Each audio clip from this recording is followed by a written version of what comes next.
प्रभात भाइयों सभी को। तो चलिए आपको कराता हूँ मैं आज देव दर्शन।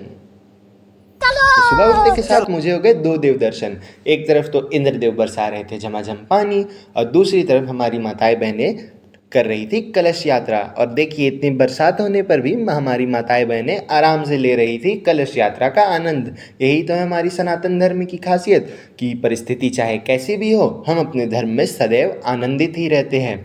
यहाँ पे विवास भैया कर रहे थे मन लगा के अपना काम, और आगे दिखेंगे आपको एक नए भैया।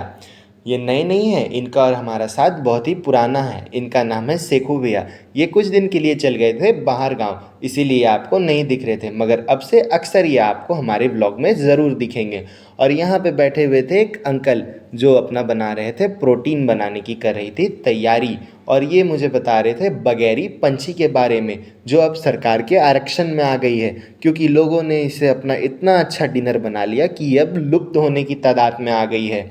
इसीलिए मैं भी आपको कहूँगा कि जहाँ भी ये बगैरी पंछी दिखे और इसकी हो रही हो कटाई, तो आप तुरंत खबर करें अपने नज़दीकी पुलिस स्टेशन में। और अंकल मगन से बना रहे थे अपना प्रोटीन रगड़ रगड़ के, और यहाँ पे बरसात रुकने का नाम ही नहीं ले रही थी। विवास भैया फिर करने लगे अपना काम, एक बड़ा सा उठाया हथौड़ी और धड़ाम धड़ाम लगे बक्से के कट पीसेस को तैयार करने के लिए। फिर क्या गोलू भैया भी आ गए और वो भी बैठ के बनाने लगे अपना प्रोटीन, और वो भी रगड़ रगड़ के। मैं कहता हूँ उनको ये प्रोटीन मत खाओ, ये नुकसान करेगी, मगर फिर भी ये खाते हैं। इन्हें इन्हें कौन समझाए।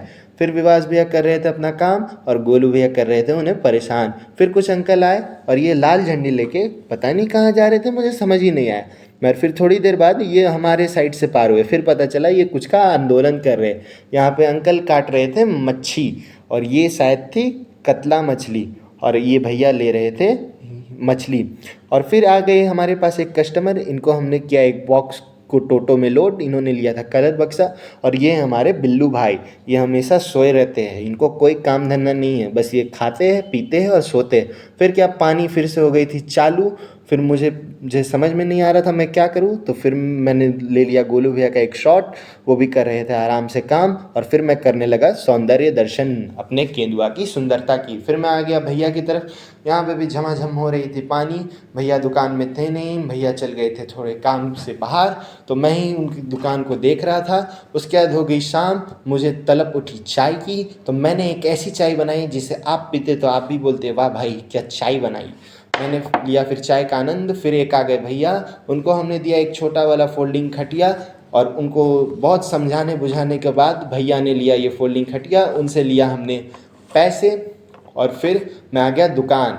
यहाँ पे बैठा हुआ था मेरा छोटा भाई, मेरे पापा ने इसे बैठा के चला गया। ये बैठने नहीं खोज रहा था, मगर फिर भी इसे ज़बरदस्ती बैठाया गया। फिर मुझे आने लगी नींद, तो मैं आ गया घर, और अब मुझे आ रही है बहुत जोरों की नींद। तो आज का व्लॉग करते यहीं पे समाप्त। आप अपने घर में रहिएगा, खुश रहिएगा, तंदुरुस्त रहिएगा, हंसते रहिएगा, किसी से झगड़ा मत कीजिएगा, किसी को परेशान मत कीजिएगा, और अगर मौका मिले तो अपने देश के काम आइएगा।